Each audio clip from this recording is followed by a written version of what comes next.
Broken down and defeated, detergent, busy and confused, sleeping. You're dying while I wait you till it started. On the journey chosen, wasted, now it's selected. I was so bad, what happened? Fall out of the sky. Crush me in my smile. I was so bad, what happened? Fall out of the sky and crush me in my smile.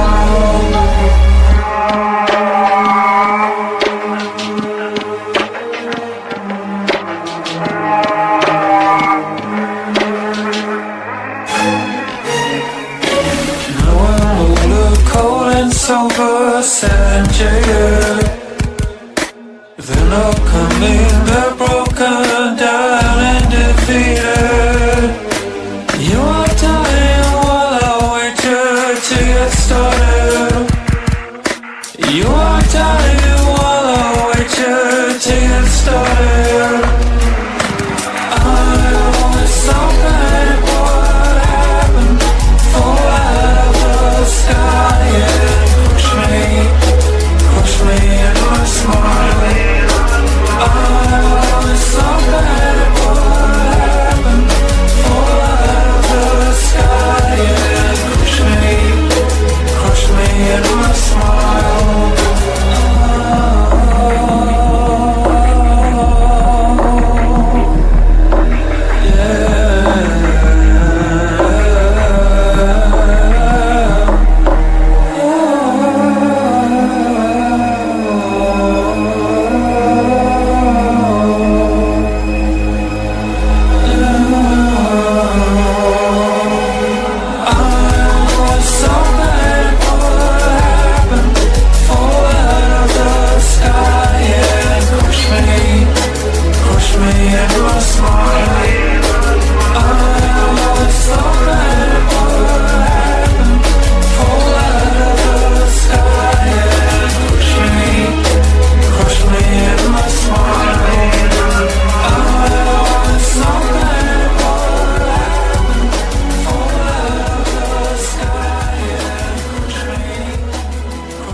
I'm a motherfucking unicorn, a one-of-one. The vibe being the love and light, the enlightened one. My karma is interstellar, I live by truth.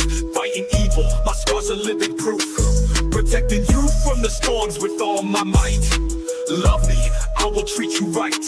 You ever cross me, it's the last thing you'll ever do. With my crown of thorns, I'll wreck you. I ain't playing, yo, Bryan hard, call me a saint. Too bad Chris, because Bigfoot knows my name.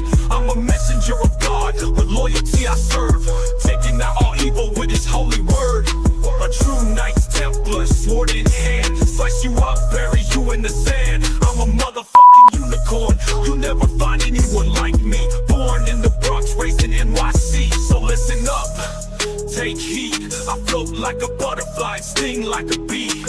A true Knights Templar, sword in hand, slice you up, bury you in the sand. I'm a motherfucking unicorn, you'll never find anyone like me. Born in the Bronx, raised in NYC, so listen up, take heed. I float like a butterfly, sting like a bee.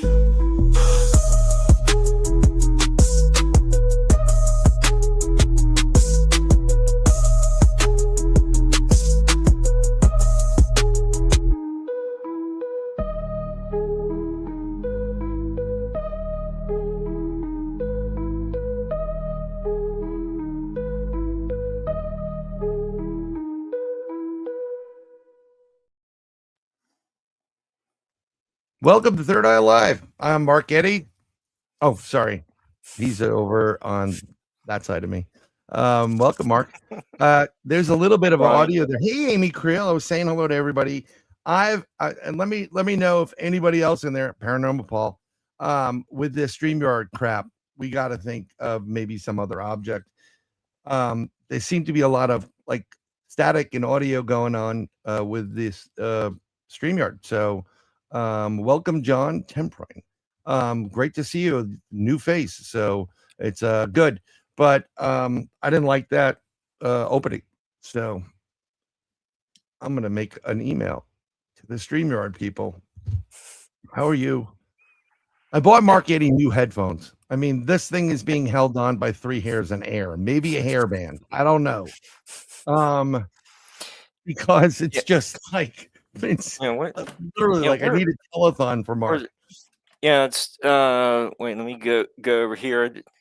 Need to get my fog hat bandana and Yes. look like Fool for the Bigfoot city. Michigan Rob. You know, maybe that will help to keep my headphones not looking so worn out. But yeah, I need to zip up to the Geek Squad and Yeah, you got to do that.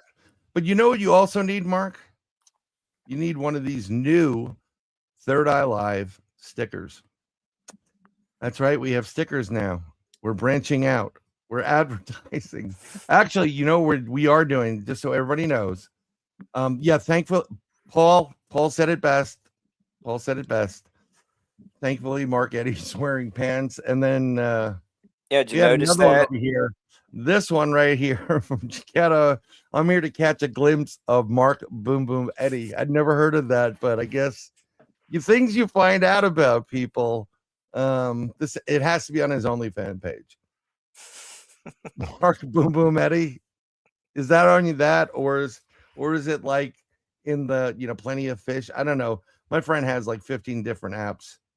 That's that's it. What's going on, Daryl? Welcome. Amy Creel's here. Daryl, Paul, Paranormal Paul's here. 9 o'clock or 9:30. Paul, is your show. Please post your link. I'm doing a BMR right now. John Temprine, thank you very much for coming in. It's great to see you. It's a new name I'm seeing here in the chat. We love more people in chat. We love it. And the regulars are Diane Boss. they're San Sukan Tam. I can't even pronounce it. Texas Cacti. Jaquetta. Everybody, thank you very much for coming here. We got a great show. We're going back. Okay, so Paranormal Paul, his show is 8:30 Central, 9:30 Eastern. So depending on how late we go, you may miss a little bit of the beginning, but please go. He is family as far as I'm concerned. He's a brother. And Daniel Duke's here, one of our former. Look at that. Dan, we don't have any special hats this day, but welcome. I still want to do a pay-per-view of you and your sister, maybe Jello wrestling. He's here too. What's up, Teresa? You and Dan Jello wrestling. Think about it. I gotta go with the sister only because they're a little bit wiry, guys. A little bit wiry. That's it. I'm gonna say it. But they are great. We want to get them back on too because I want to learn more about the secret treasures and all the stuff they have discovered. I didn't mean to interrupt you, Mark, but I love the bandana. You look like a little bit like Geronimo right there. Yeah, hopefully I'll get to see Foghat over the summer on their tour. Let's see. There is a local connection with Foghat and Cool for the city. And Brian Bassett being in the Wild Cherry play that funky music. Yeah. Oh, can we tell them that Otis is coming? Yeah. Yeah. Go ahead. And Boone Froggatt from the band Otis will be here What day is it? May 13th, I think. May 13th. He thought he goes, I'm looking forward to the show tonight. And it was like yesterday, like 2 days ago. I'm like, Boone, it's May. It was like the 4th. Yeah, it's the 13th or the 14th. But I'm looking forward to that. The reason I just want to explain something, because we do a lot of different subjects, but somehow down the line, you get that paranormal, parts of it on how people are inspired, in my opinion, to do what they do. Sometimes people, you hear something, or you may have a religious moment or something, and it inspires you. I think music or sound frequency vibration is a key to all this paranormal stuff, no matter if it's paranormal meaning ghosts or cryptids or extraterrestrials or what have you. So we still have paranormal roots, and we still talk about them. And we're not going to stop talking about them, by the way. But sometimes you got to throw a little bit of music in the mix too. So I'm looking forward to it. We're not a one-dimensional show.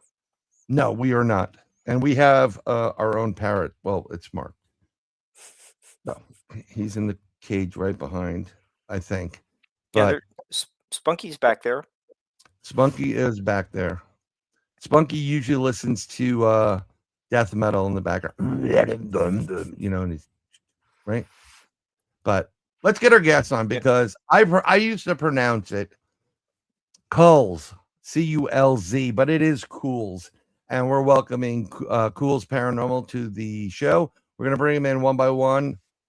There is Keegan, there is Sam, there is Maddie, and last but not least, we have Colin. So welcome, guys. I'm going to take off the comments on the stage. Yes, sir. I was just saying hi. Hi. Hey, Mark. How's it going? How's it going, Mark? Fine. I'm just glad you're here. Yeah. This evening, it's been really nice working with Bryan for 3 years, and you guys for about 3 years as well. It's nice. A bunch of friends just sitting around talking about all kinds of stuff, and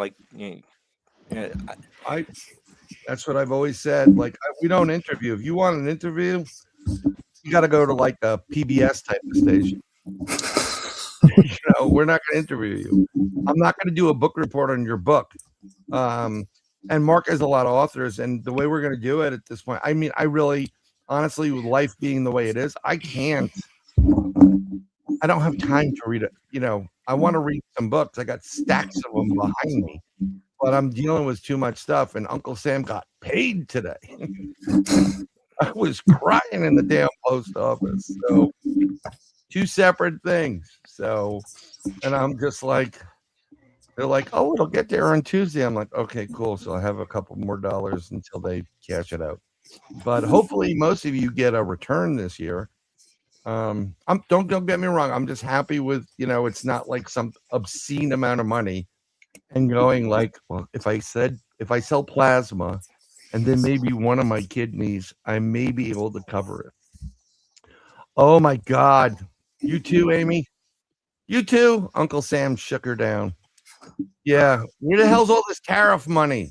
I want to recount. But you guys are here, and I've caught through. Thankfully from Mark Eddy, right? Actually, he's like, you guys, you should check him out. And then Mark got me on your broadcast, and you guys were just fantastic.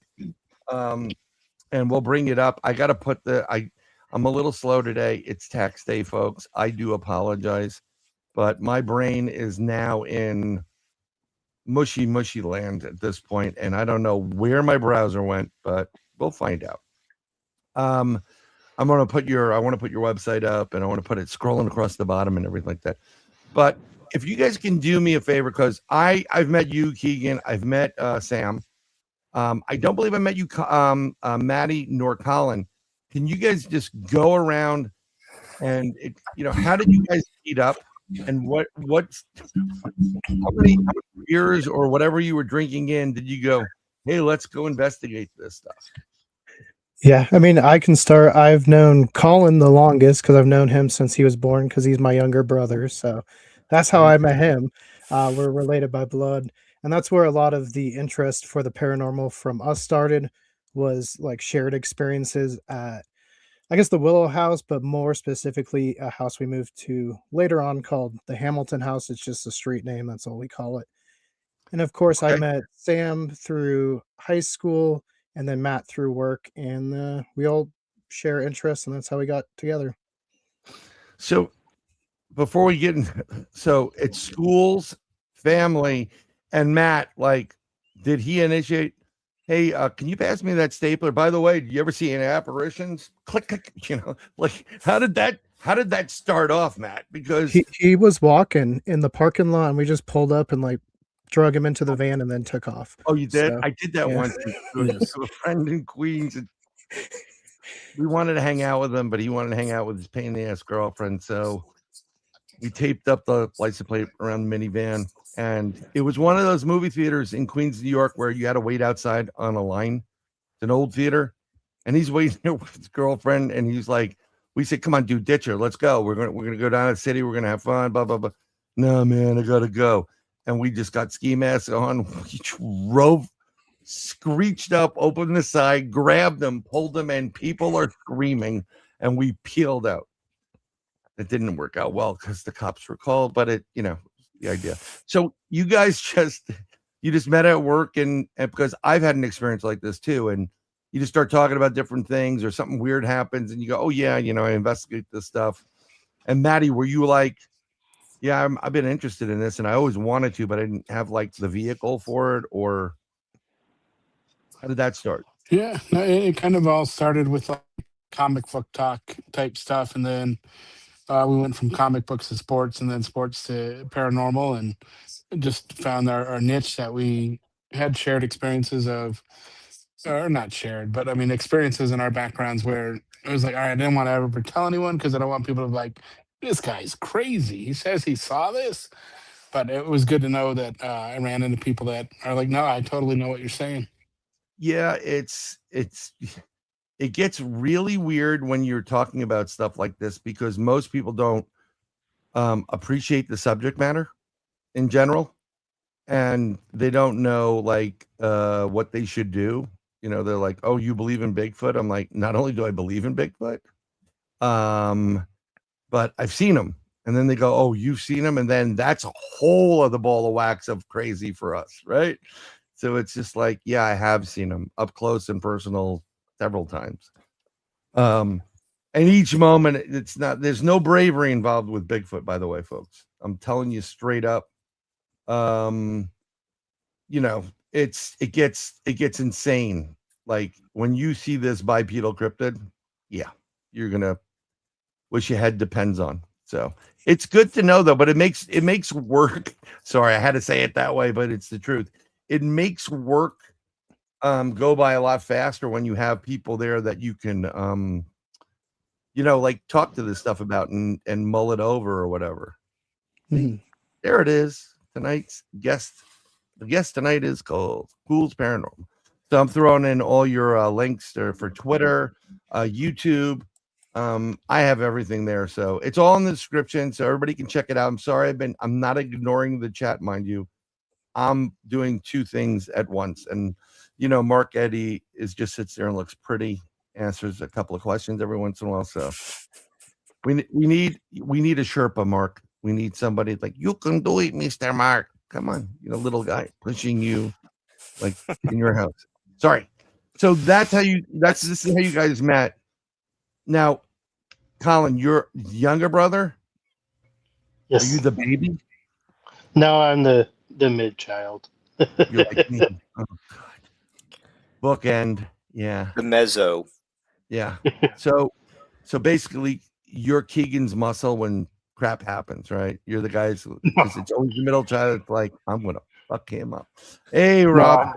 Rob, put your chat. Bigfoot Michigan Rob, everybody. Please put your links in because I'm doing what you're doing last night. And Jen's here from PNL Podcast. Have you guys been on PNL Paranormal Newfoundland podcast yet with Jen? We have not. Jen, you're going to want it. It's all paranormal all the time. There it is, right there. I don't know if we're paranormal all the time, but we definitely cover No. it quite a bit. Okay, so one of the things I loved about you guys, and I hope you really like, it was hard getting an image of all of you together without being like messed up. And I was playing with AI. I thought the advertisement came out pretty damn good. Your animation. it. If you want that animation, I can figure out a way to send it to you, and then you can do whatever you want with it. But you're one of the few, I mean, few that actually seem to access portions of the brain that are important, critical thinking, research, investigations. So where did this, I mean, let's go around quickly just to figure out, before you became Culz Paranormal, what was the experience you had that said, I want to investigate this? And let's start with Maddie, if you don't mind. We'll go with you first. Like, what was the one thing that, like, an experience you had that said, holy crap, I gotta know more? Well, I think being, a young, stupid boy growing up, I actually was saved by my guardian angel. There's no other explanation for it. But I was probably 7 at the time, 6, 7. I don't know. I know. But we're out riding bikes with some friends of ours, and we're riding in the street, and I'm looking back to making sure that they're still behind me. And then I turn back around in front of me, and I'm coming dead on with this RV, where they have the hatch where they hook into the top of the pickup truck. So coming right at my face is that hatch. It's like a hook.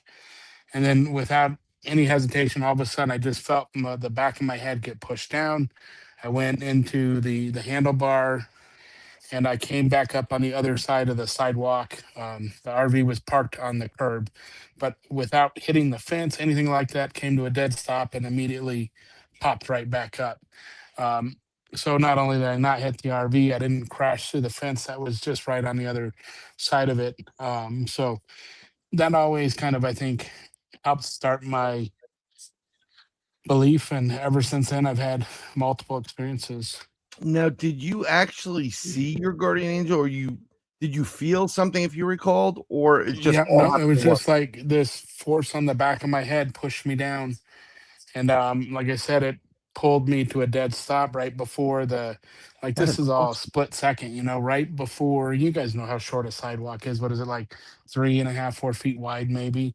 Yeah, To well, get clear yeah, the RV and right before the fence, just dead stop everything. And then that instant let go, I popped right back up. that is really cool, because apparently my guardian angels drink heavily. Um, like, seriously. That is what I ask every psychic. What are the lottery numbers? And they're like, I can't give them to you. I'm like, yeah, okay, you're useless. Like pits on a bowl. Bye. And then I say, who are my guardian angels? Why do they drink? Because I've tried calling out to them. Have you ever tried to connect with your guardian angel, Maddie? Like, and say, hey, thanks? Or you were just like, you went on with your day, biked wherever else. You're like, Oh no, as a kid, no, "Outside." I went on with my day. I'm like, all right, I don't know what the heck that was, but Yeah. and then as you reflect on it, it's like, yeah, no. So it's several thanks to those guardian angels. I don't know if I have one, or the one retired after that going, yeah, this kid's already too much. This kid is way too much. Yeah, I can see that. He's way too much. But yeah, he's like, oh crap. I really wish I did better in life, because now I'm stuck with this kid who's causing all these problems. So that's a pretty good way to get involved in it. Colin, you being the middle child and probably beaten often, uh, with the brothers and vice versa. Was there anything that spurred you, or was it were you influenced by, let's say, Keegan, or vice versa? We'll get to you, Keegan, last. Don't take it the wrong way. Yeah. Not really. When I was a little kid, we'll start with the Willow House.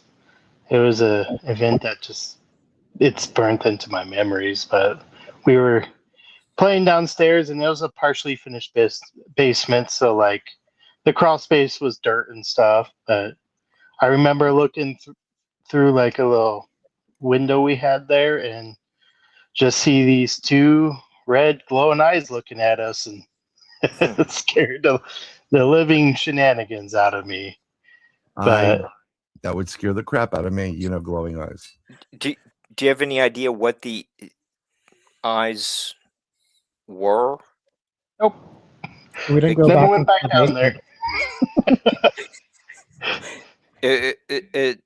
there. Do you think that they were, a Mothman kind of cryptid, or could there have been, like some machine down there that, some meter that had electric? No, not in that Oh, specific part of the um, crawl space. It was all on the left side, which is where the finish part was. mm-hmm. I will say Colin's too young to remember, but like my mom or my dad would go upstairs and he was like 1 or 2 and he was like talking to like an imaginary friend. Like my They're not dad imaginary. yeah, my dad had lots of experiences. So one day he went in there and said, "You gotta leave." And then Colin stopped having that. So maybe it was the same thing. I don't know, but it is interesting because it is the same house. It's do you remember your imaginary friend? No, I don't even remember doing any of that. I just remember. Sometimes when you have an experience like that and you don't remember it, but yeah, I don't think none of my kids have imaginary friends, but they sure as hell been visited. And the first one, she slept in our bed for probably 2 years. Zero sex life or anything. But what was weird is that at the front of it, we had this dresser with a mirror on it, and she's looking in the mirror like she's seeing something. And I know it. And her mother doesn't believe in any of this junk. So, but a lot of times imaginary friends aren't imaginary friends. They're probably they're probably your family members, like grandparents, or someone that just recently passed away, or someone that had an affinity for you, and is watching over you. It's unlike my youngest, who that was one time she saw it, and then her mom saw it, and they were doing studying. I moved the table to a different part of the apartment. There's no way. They were all staring at the corner. And then she looked at her mom and goes, "Did you see that?" And she goes, yeah. And my door, and she told me about it. Said she saw a man in the corner, and I did too. And so I talked to our psychic, because sometimes if you're too close to an investigation, it's hard to investigate. And the psychic goes, "Oh, you have to tell them to leave." And I'm like, "Okay, is this really bad?" She goes, "Oh, no. He only has half a face." I didn't even say it to her that it was a man. I said they saw something in the corner. She goes, "Yes, you have to tell them to go. It's a man." And they said it was. So I didn't literally lead her into saying it's a man. And she goes, "Yeah, his face was blown off." So he was coming to her because she's a beacon. Have you ever experienced how some if you're on a case, have you ever done a case with kids or younger people that are seeing things or having these experiences? Yes, sort of. We did have a group of kids kind of near us that were doing an Ouija board up in it's called Memon Ridge is the little spot of nature that Castle Rock has decided to save. And yeah, they were getting some weird experiences, and so we had to go there and help them. Another family we helped in Monument. Some younger kids, they were seeing what they called the cornflake man because he was so burned it looked like cornflakes, I guess, is how they kind of described it. Oh, so he was crispy. Well, and he would walk around on all fours. It sounded not very good, to be fair. Wait, whoa. Time out. My spidey senses are tingling. So they saw something that looked like a man walking on all fours. Hmm. And it was kind of cornflake man. Hmm. That's what they called it, cornflake man. Did you ever have them draw it? Probably not.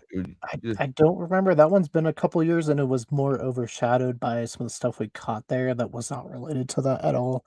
I don't think so. I want to say. Okay. That's weird. We can circle back. I hate the term circling back, but we go back to that one. It Sam. almost sounds like a Freddy Krueger legend. Well, yeah. I mean, anything crawling on all fours is a little bit weird. In Unless the burning. but it looked like a man. Mm-hmm. You're getting into a really bad area. You know, Remember this one? Sorry, this is the same one we saw. Was to me, it looked more like that Leprechaun from the movie Leprechaun, that horror film back in the 90s. Mm-hmm. The old Leprechaun one, right? Yep. I saw this same character that we went to this house, and it was not pretty to look at. Hey, Robert, welcome. Yeah, could it be an elemental that they were seeing?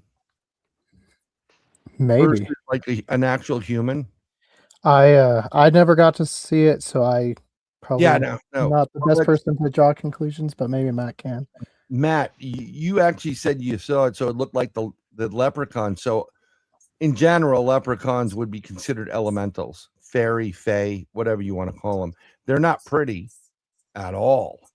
And they're not really that nice either. And everybody makes it into like something, ooh, fairy. No, it's not that good. There's certain things you just don't want hanging around your house. You know, if you have daughters, you definitely don't want too many boys hanging around your house. So, but yeah, I'm gonna go with leprechaun. Final answer. Mark Eddy, F of the block. So, and Sam, what about your experiences prior? You have something that said, yeah, I want to investigate it. That was part of the, that get you hooked on this. And I believe also with Dan Duke, shapeshifters. And yeah, I mean, they can be, part of the elemental crew or other things. Continue. Sorry about that. I'll shut up now. Don't worry about it. It's all good. Yeah, mine is kind of a sadder, more unfortunate. Oh, really? Yeah. Because how I was first kind of introduced to it is we had a dog that essentially committed suicide because it walked up to the road and got hit by a truck, and I came home on a bus and just saw the blood splatter on the floor. Oh, man. And it wasn't when it happened was more towards winter time, because we were up sledding on the the hill that we had, and we saw like I saw kind of like was like a apparition of the dog running towards us like it used to do when we would be up on that hill. And that was kind of my first introduction into the spiritual world. But then after that, I saw a couple of what I would consider UFO sightings that like I just couldn't explain. And then that kind of like dived into the more like just being like, no, there's definitely something more to this. Right. Paul even said, it's terrible experience, especially if you're a child. I mean, we had dogs growing up, and they were great. They were our dogs, but they really weren't my dogs. They were my dad's dogs. Matter of fact, my dad loved the dogs better than his family, which is sometimes it happens. But one of our dogs literally was like, he's on an upper porch, and he purposely slid through, and he's hanging there by his neck, and then we're like, is the dog trying to kill himself? Like, right. What the heck's going on here? And he kept doing it almost as if he was maybe trying to. So I understand when you said that, but the worst is seeing them coming back, at you, and you're like, because you're kind of reliving the pain over and over again. We thought it was like coming to just say goodbye, because my sister and I weren't home at the time, potentially. Yeah. And like nobody was home, actually. Nobody was home, and it was just out on the yard. Like we didn't have fences, because it would just like wander and just be just be fine. It was never an issue. And then that happened, and we had to create fences for our future dogs because we didn't want that to happen again. And you had to have a suicide hotline on speed dial. My Yorkie is trying to kill himself.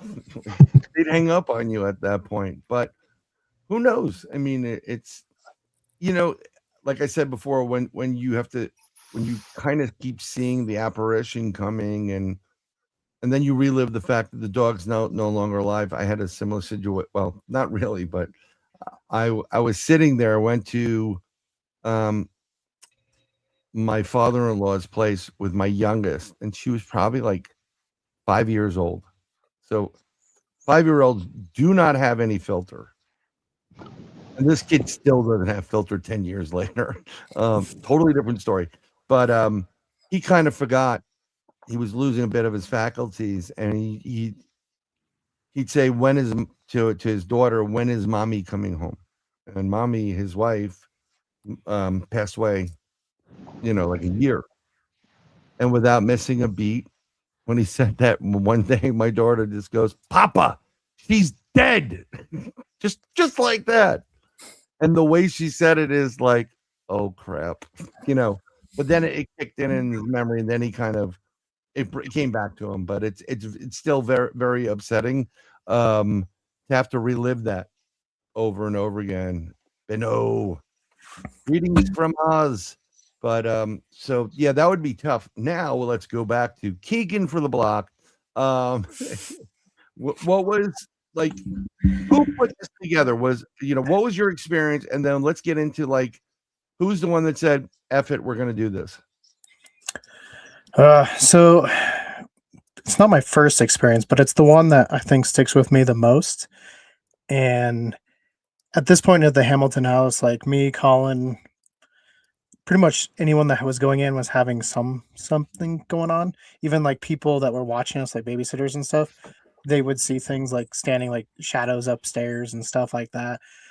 So at night we would fall asleep in our parents' room, and our dad would take us back to our rooms. And one day I remember I couldn't really fall asleep, and I look and I was like, that's weird. I don't remember falling asleep, but it looks like my dad's there.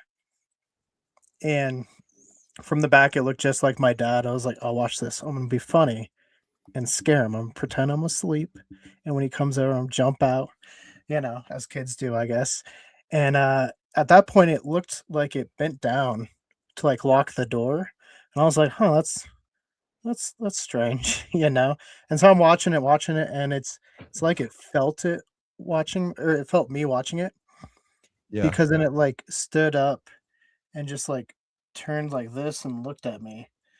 And I can remember it like to the day, like it had like the cheekbones were very, very defined. It had like almond eyes that were kind of like a blue with like a purple haze around the eyes. And then from the front, the hair was spiky, but you couldn't see that from the back. And then it like came at me and then just disappeared. And then I ran downstairs, and I was like, I'm not going back upstairs.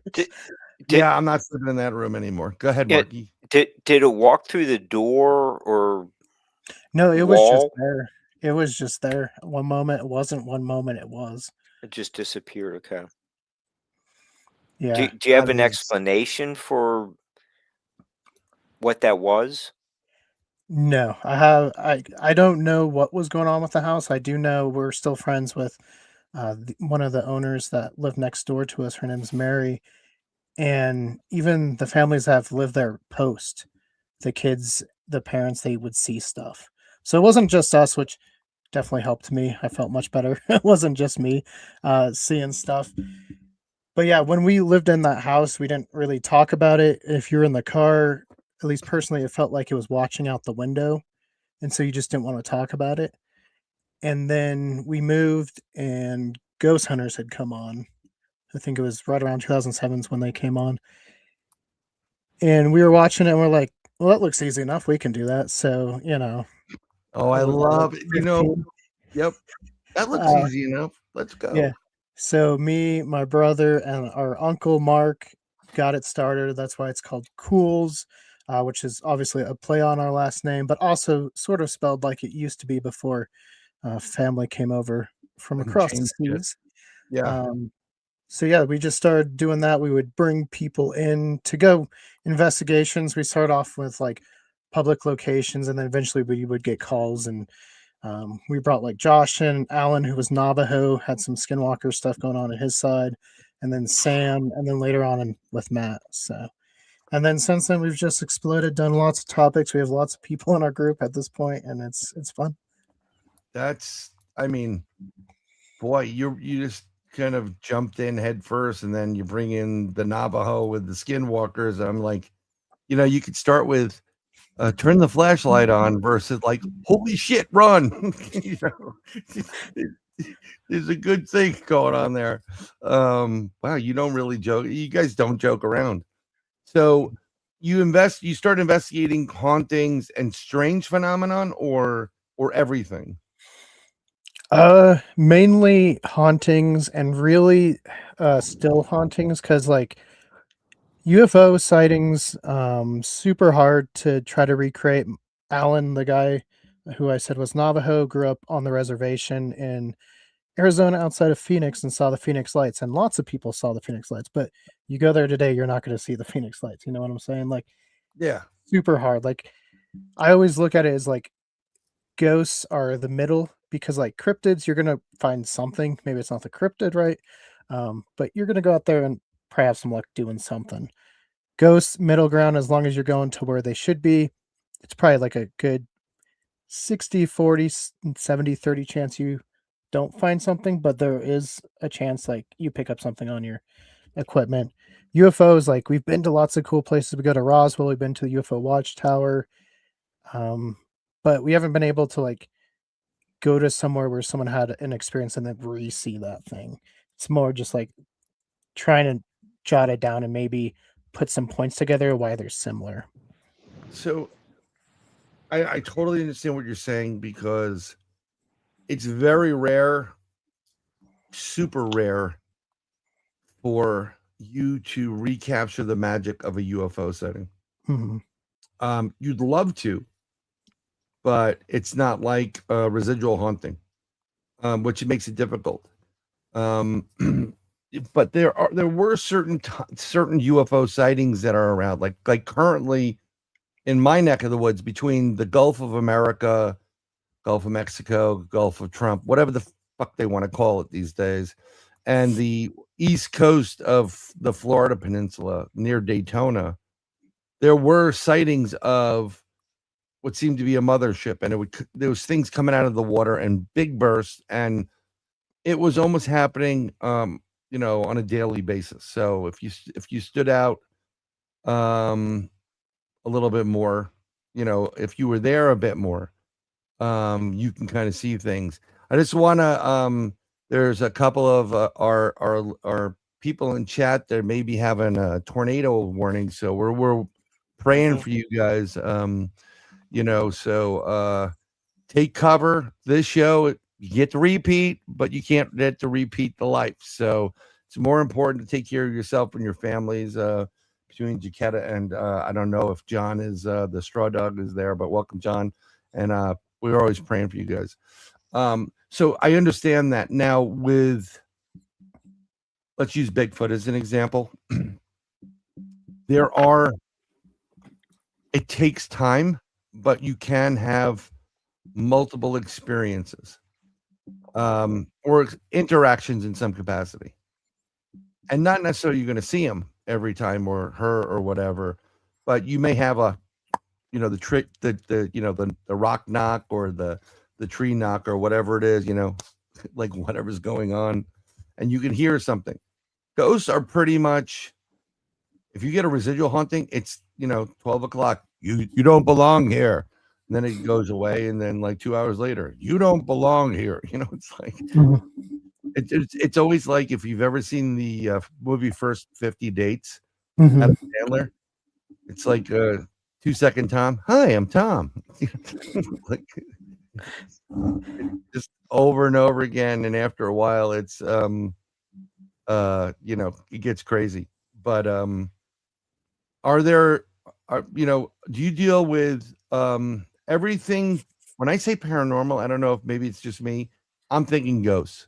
I don't know what you guys think of paranormal.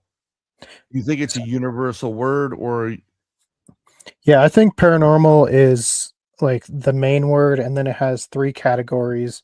One is aliens, extraterrestrials, one is ghosts, one is cryptids. okay? Yeah, I just do paranormal for ghosts, UFOs, aliens for that kind of stuff, and then cryptids are cryptids. Then there's high strangeness Mhm. as a category for me, which is like there's some weird stuff happening here, but we can't pinpoint X, Y, and Z. It's almost like portals and some other things. We got a lot of people here. Mark has a fan club right now, right there. Mark Boom Boom Eddy. I don't know about you, Mark, but when we get super chat, you better be shaking it like your mama gave it to you. But Bryan, I do like your idea of not lumping everything into just one category. Yeah, it's like I just prefer to know what everyone's talking about. Is it UFO? Okay, fine. yeah. Paul, just like high strangeness also could be the guy wearing underwear on his head. Yeah, that could be high strangeness. And it's not going to be bad. I'm trying to imitate my hero, Bigfoot Michigan Rob, with the bandanas. Yes, he is. It's not green underwear. No, it's not green underwear. It's not blue underwear. Mark, what's his head? Blue underwear. But yeah. So it's how many cases do you think you guys have gone through in the creation of this group? Oh, I don't even know at this point. It's nothing crazy. Like we're not going to be the Warrens and say like 10,000. So, but maybe like, I don't know, 50, 60, 70, maybe. I don't know. Nothing like crazy. There's been some that, going back to the Cornflake Man, we spent almost a whole month there. Every weekend we'd go up there and investigate some more. Each investigation just deals with a little bit different. Sometimes you go to locations and you realize like maybe they just moved into the apartment and they're not used to the noises that apartments make. We've had that. We've had it where they think it's just one spirit, but on the EVP or the camera, there's multiple things going on. So you're like, maybe there's two spirits. So it can go really either way. And I think that's what makes it fun. And also it's like the study is still really in its infancy. So it's really cool to try to help create that and bring it up to where it can be like taken like a science. Yeah, I mean it's great, and I want to welcome Brittany here from the Haunted Wrench crew. I just watched her. She started in this. There, it's part of the half-inch wrench crew, and they're those guys, Adam and Shelby and the family, and Brittany's involved in that too, because family that ghost hunts and watches together stays together. She just put out this is a new channel, the Haunted Wrench Crew. I'm begging you guys to go see it.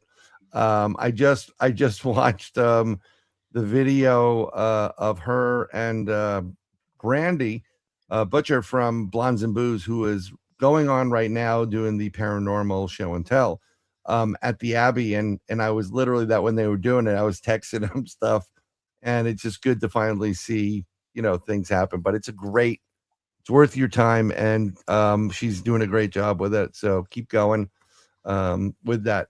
But also Culz Paranormal, I mean, I'm going to tell you to go subscribe to everybody. It doesn't hurt. It costs you nothing to subscribe to these channels, and you don't understand how well that helps everybody out. You know what I'm saying? So it's really important. Just subscribe. If you're really good and you're going in the chat like everybody here, and hi Judy, welcome to the show. I'm going to tell you that if you can smash the like button, that helps with the algorithm. Comment on something, not only during the show, but after the show, like, hey, that was a great color. Anything. It doesn't really have to be relative to the subject on any of our channels. And then if you share it somehow, check it out. That takes the algorithm and shoots it, through the roof for us.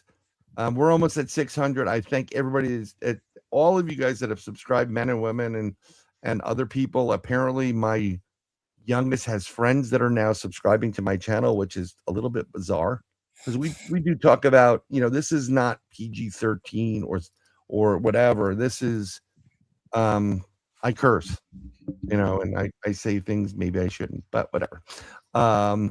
Look at this. Tell me what. I'll tell you what. Jaquetta, PM me or Mark an address. I'm sending you one of these stickers right there for subbing to everybody. And I'll send it to you, and you could have that. And let me send one to Mark Eddy. Maybe he can sign it for you to my number one fan, Mark Eddy, or as I sign everything, avoid the clap, Jimmy Dugan. From I forgot what the hell the movie was, but getting back to the paranormal stuff, what is your favorite part? Well, let's go around like Colin, Matt, everybody. I don't even know where everybody is, but what is your, of all the subject matter, do you have a favorite? And let's start with Sam first, if you don't mind. No, I don't. No. Ooh. What, the paranormal? I don't know. I kind of like it all because it's all kind of fascinating to me. But you have it's kind of like if you're sitting there and someone said, we just got a call from somebody or an email and they have aliens on their lawn. Would that perk? That would be, I'm just saying, yeah, most of the time those people are heavily, but I actually have a woman up in upstate New York that has aliens. She says, you need to tell them to go. I have some power over it. But I'm, and I get it because it can be all encompassing, but that's interesting that you just no, I like it all. Maddie, is there one subject you like more than the other? I think just the unexplained. I'm definitely liking the spirits that come with a story. Whether they were murdered or just disappeared, vanished a weird way, and now their spirit's stuck here. Yeah. Did you ever cross anybody over, guys? Have you ever done that yet? Not that we know of. Not that you know of. That's actually good. I have a friend that will go to haunted places and cross people over. No matter if they say, don't cross anybody over. She's old army, and she'll tell you, I got 2 words here, not happy birthday, and she'll do it, especially if the spirit wants it. But Colin, you have a favorite, or are you with the survey says you like it all? Yeah, I really do enjoy the ghost hunting side of it.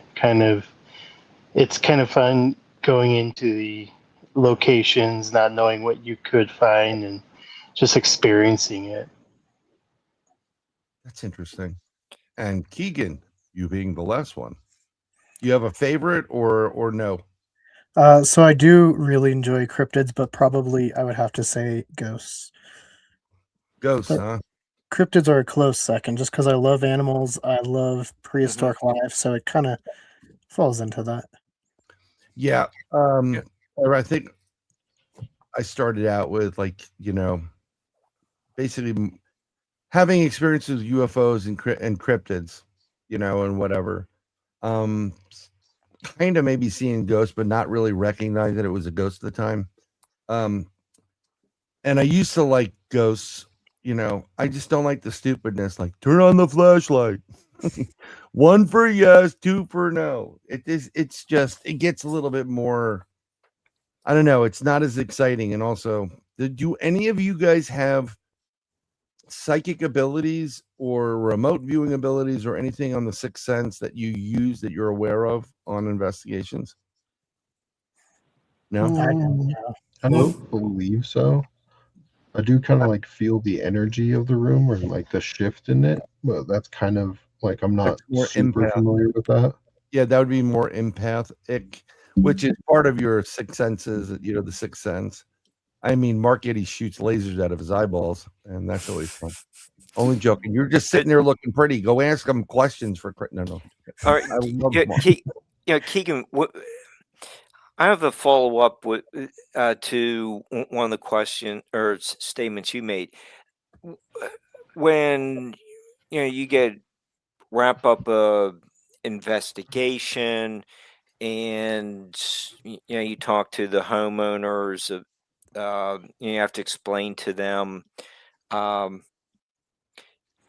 yeah, I think the sounds you're hearing are just the house settling. Like you said, you may not.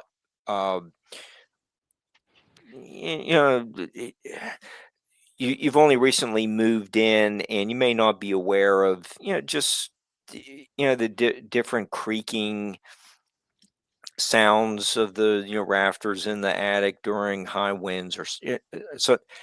How do you explain that to them? Are they receptive? Do they, you know, attack you for not believing them, or are they like, "Oh, never thought of that."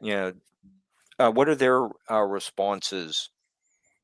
So usually how I like to do it, especially in cases of like house calls where we're usually there just the night, we try to tell them that, unfortunately during our time there, we did not experience anything.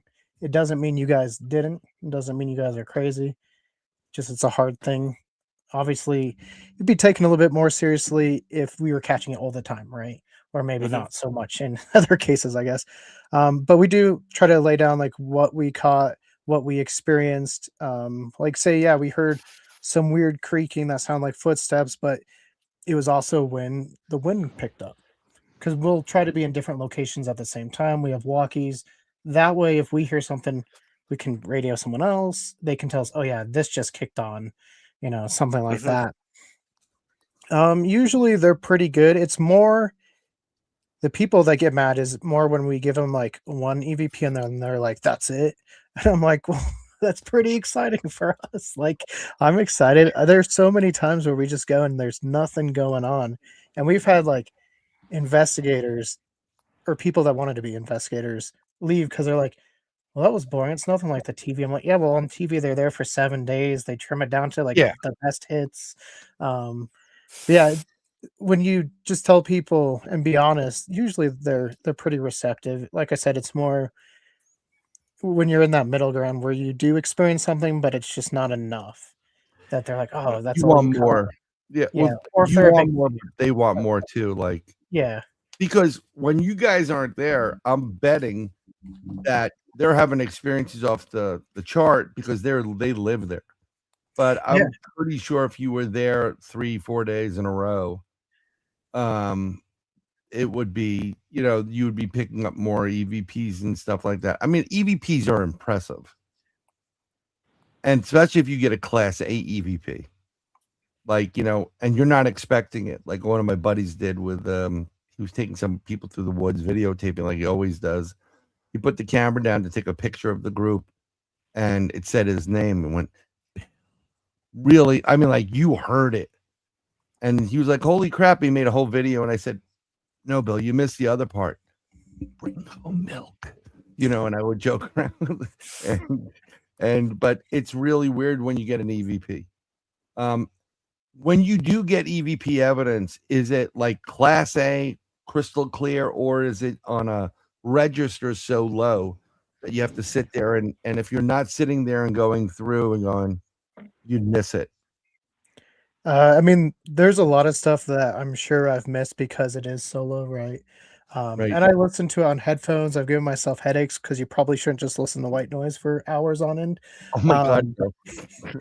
but yeah, we've gotten some really good ones to the point. Yeah, they got to be like class A. I would say, in my opinion. I don't know. I don't claim to be an expert. I don't think if someone claims to be an expert, I get a little bit skeptical. I'm But we, skeptical of it. They yeah, call me an expert, and I'm like, there are no experts in this. yeah, we do have a lot of experience, but we're not Yeah, yeah, yeah. experts per se. That's what I always say right there. It's all Um, about the experience. y yeah, so I can, I guess, give you 2, examples. Please. One was we were in Ridge again. It's location here in town, so it's easy to get to. and me and my brother and my uncle and some other people were walking up this hill in like a foot of snow because we're weird like that, investigating whenever. And I'm holding out the EVP, and you can see my hand on the camera, and I'm like, "What is your name?" And then on the camera, you see like something on the hill, and then it comes down by my hand, like turns at it, and then keeps going. And at that same point, you hear Lawrence. So that was cool. But what made it more interesting, this was pretty close to when we were starting.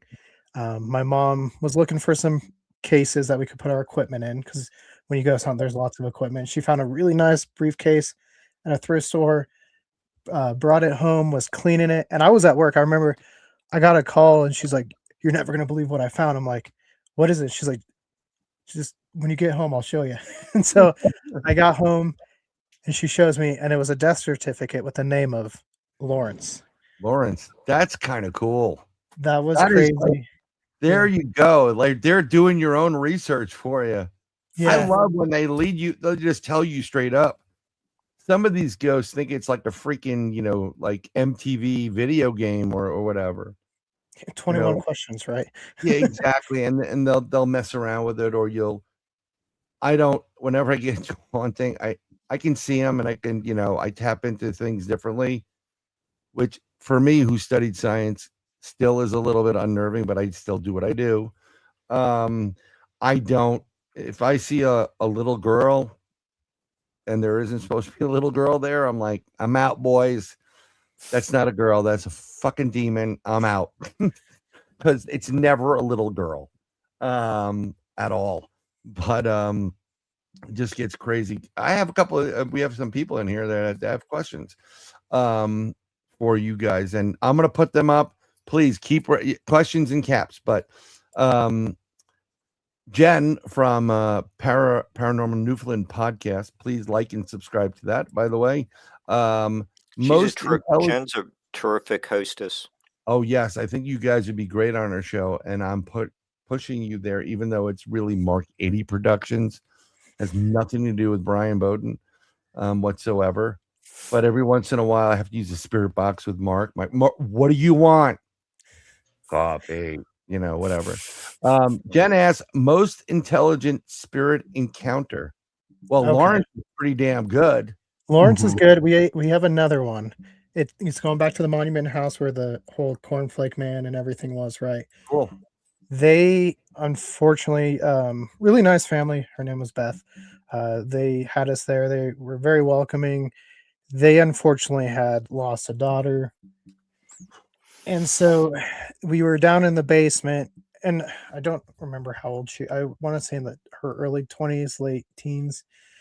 And it was Beth, the mom, and Andrew, one of our other investigators, who is like the skeptic. So if he's like, "No, that was crazy," I'm like, write it down.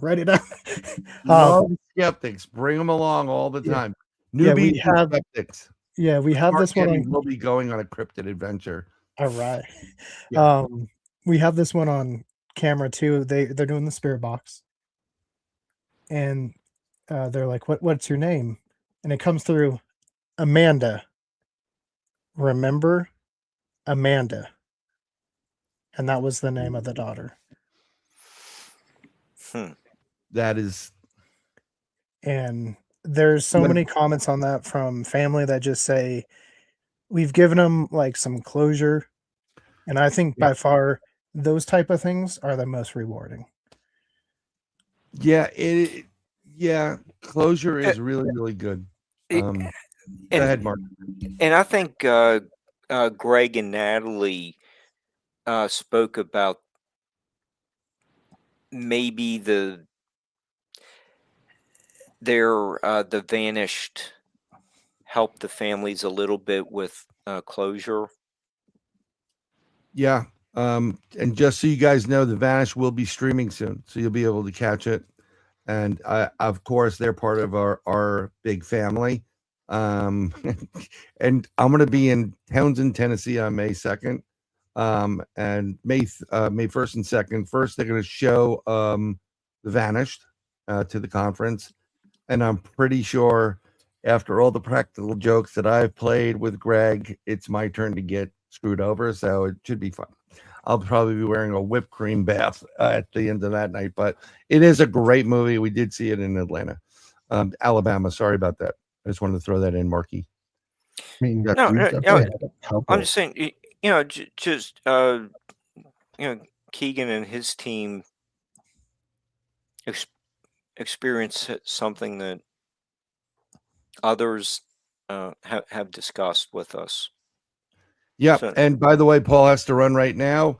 His show starts in a minute. So when Third Eye Live is over, please head over to Paranormal Paul and Paranormal Among Us. I'll be in chat at there and probably then at Bigfoot Michigan Rob and whoever else is around.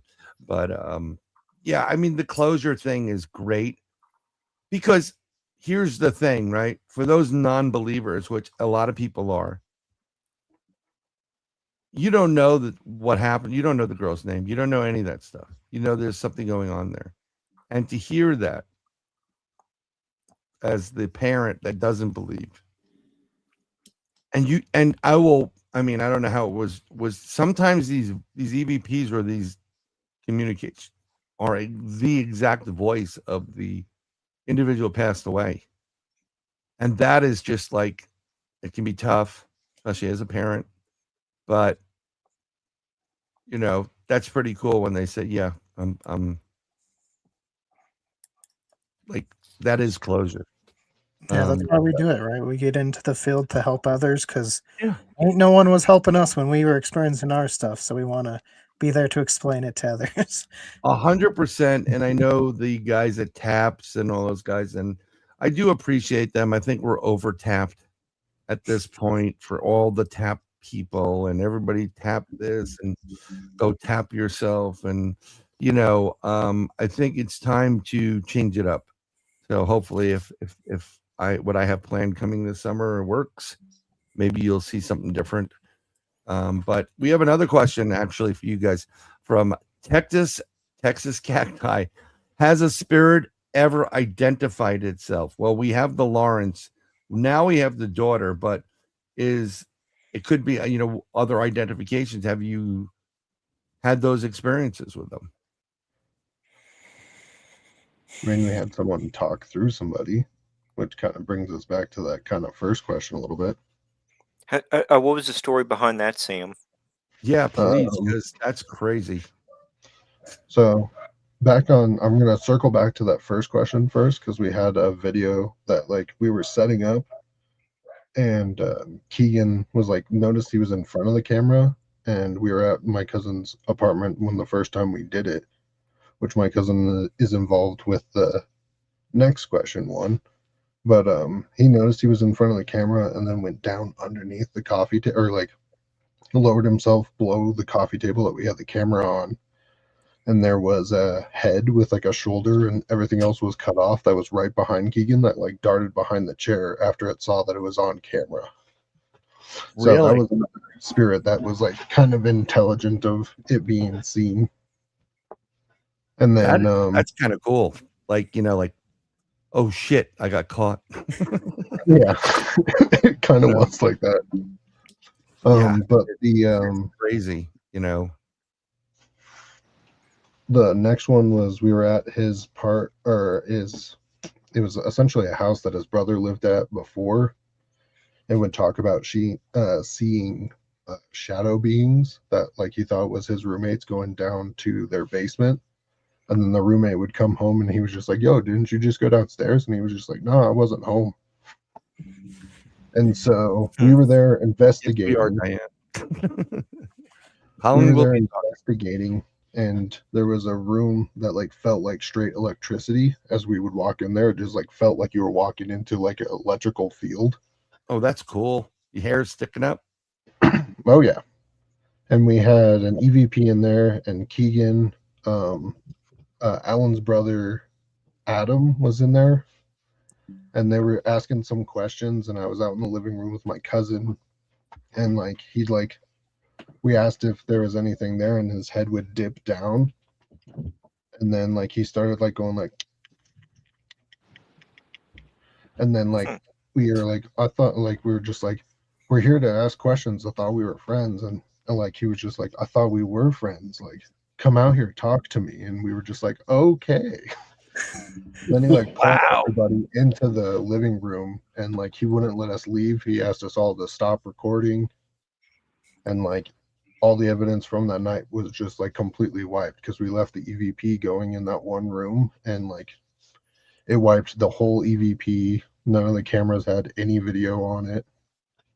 I mean, Like, do you believe they had the power to, you know, scrub your stuff?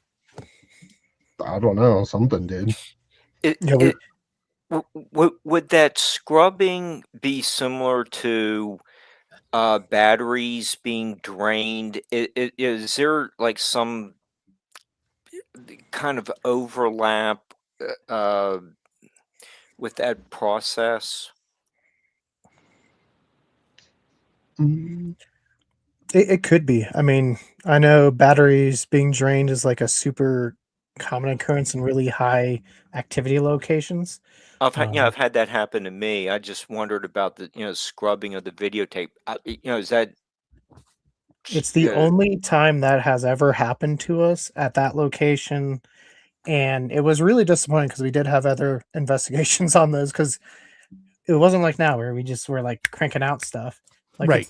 We were at school and work, and yeah, so we were bummed out, like, to say the least, because we thought we were being sneaky. We were like, all right, he didn't check for the EVP, it's still in there, we're good.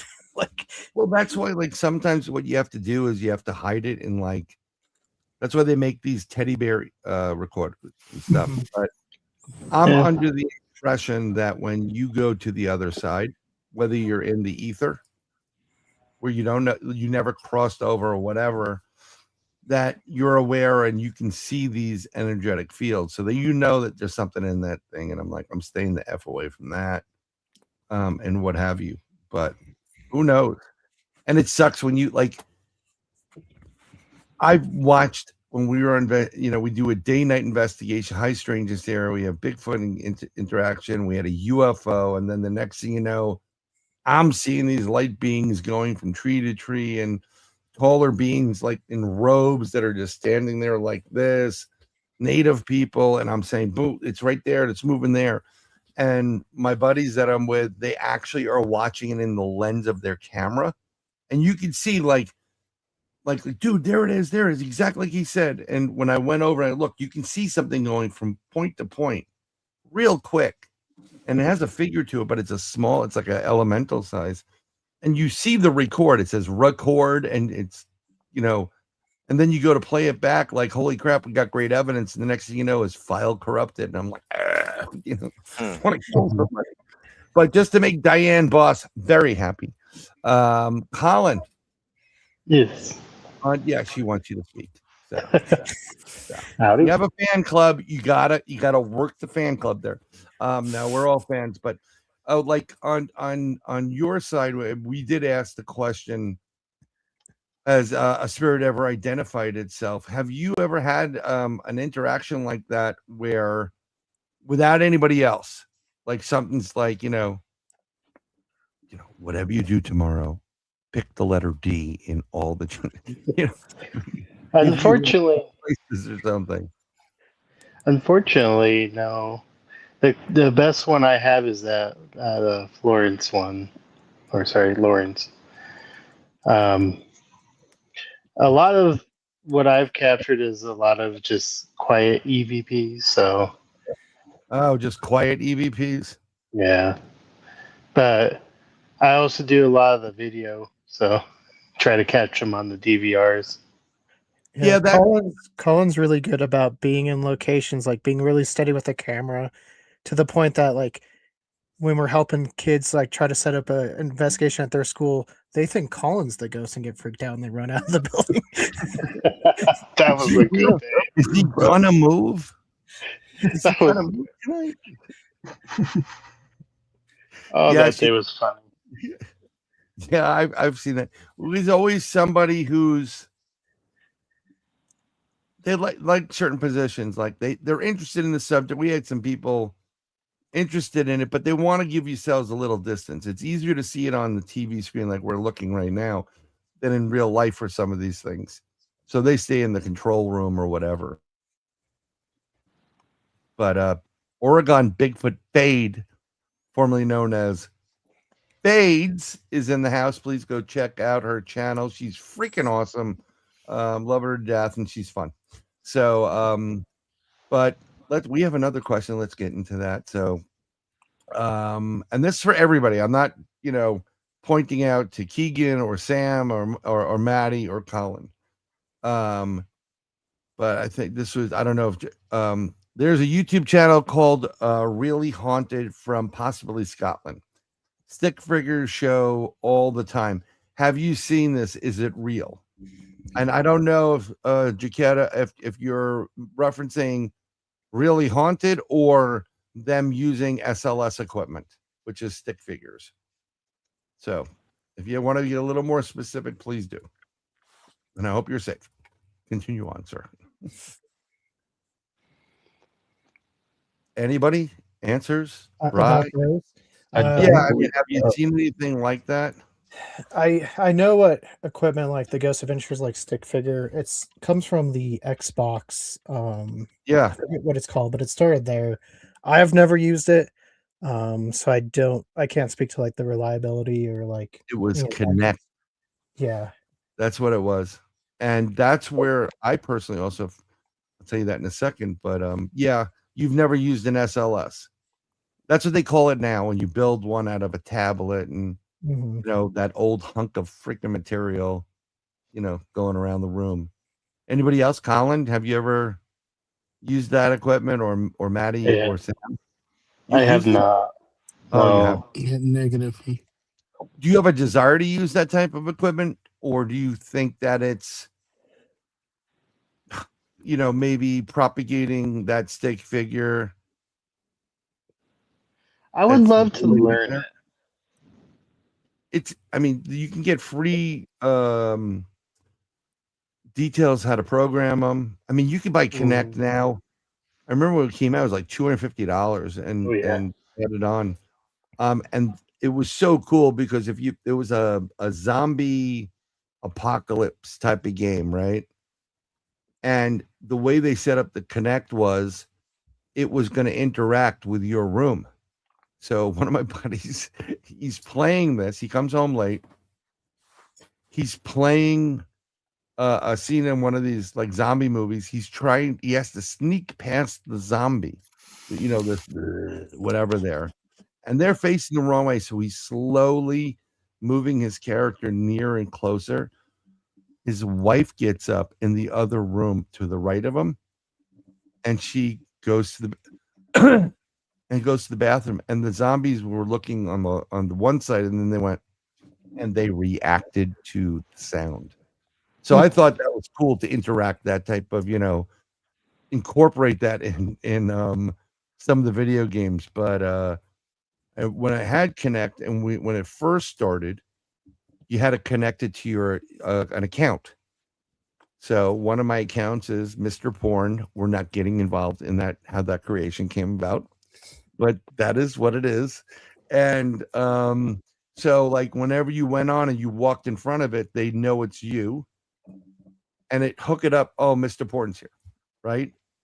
But if someone else came into the room and let's say Maddie came in, hey, what's going on? Oh, I'm just playing this game. Maddie walked over and it didn't know. It'd say new player, and it would follow him wherever he went. Right? One night I'm playing this, no one's behind me. Everybody's dead asleep. This is before I had kids, so when I could play video games, whatever. Woo, welcome. And I'm sitting there and I'm like, and then I'm watching the screen, I'm connected and I'm kind of setting something up. And all of a sudden, right over here, and I'm like, what the fuck? Unknown player. And I looked and I'm like, I just said it out loud because my apartment was like Grand Central Station for like ghosts. I'm like, hey, you need to get out of the camera view because it's picking you up. And you saw it move and it walked away. It never came back into the camera. So those things are great, but I don't use any SLS on anything. So some people like it. You know, if you're ghost hunting, I guess you have to try certain things. Let's go around the room. What do you think your go-to equipment is? I Like you love the must have. EVP or the spirit box. Anything where you can attempt to communicate live. Like we're doing a live investigation with a bunch of people this week, and that's definitely the first thing I'm going to bring up. Just because people, you might get something and you can actually hear it live. So I enjoy those. Yeah, I love that. So, um, you said Spirit Box SP7 or Yeah, we have an SP. We have like three. SP7, I know, is one of them because we did a video on it. I don't know what the newer one is, and then we have a janky one that we kind of just put together. That just no, isn't that very nice. look. Not all of us have a TV show where we can go, hey, Mark, make sure you ask the producers. We need that $70,000 drone. That's the only reason why I want on some of those things. But those spirit I could boxes. use one of those too. Oh yeah, you'd have fun with it. That next door neighbor. No, I'm joking. Mark's a good guy, normal.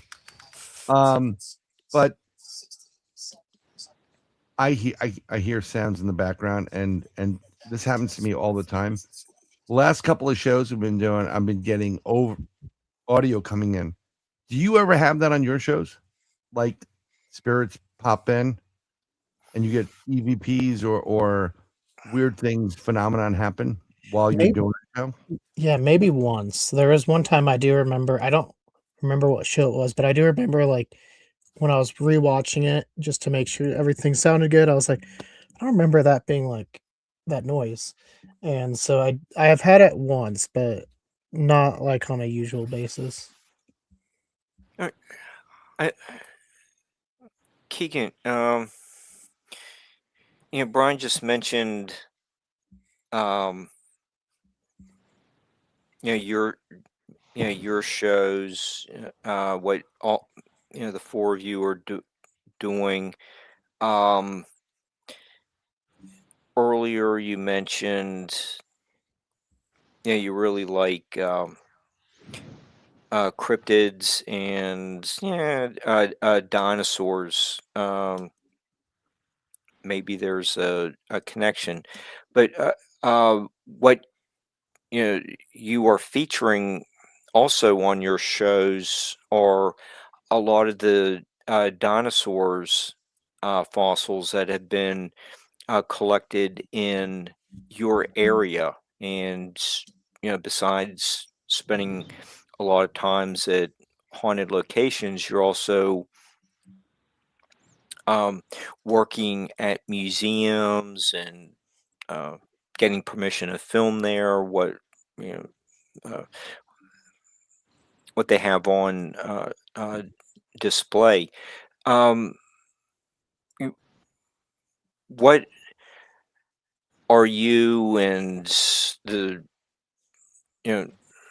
Maddie and Colin also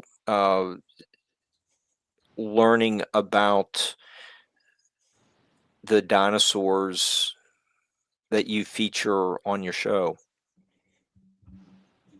I mean, Colin, unfortunately for him, maybe has had to deal with that all his life because, yeah, dinosaur is definitely my first love. There's a tooth from Yeah, Spinosaurus, one of the that's smaller kind ones of I have. cool. Yeah, Was that discovered or purchased? this one's from Morocco. I know some scientist friends. I have No, been that's on fine. digs. I'm not complaining. Yeah, I have been on digs with the Denver Museum, as well as if you go to the Denver Museum and see the Stegosaurus, our great grandfather helped with that in Canyon City with a gentleman named Kessler. That's why it's nicknamed Kessler Stegosaurus. And then I know Matt. I don't know. He can talk to it. Colin. They've all had to deal with dinosaurs because I'm in the group. So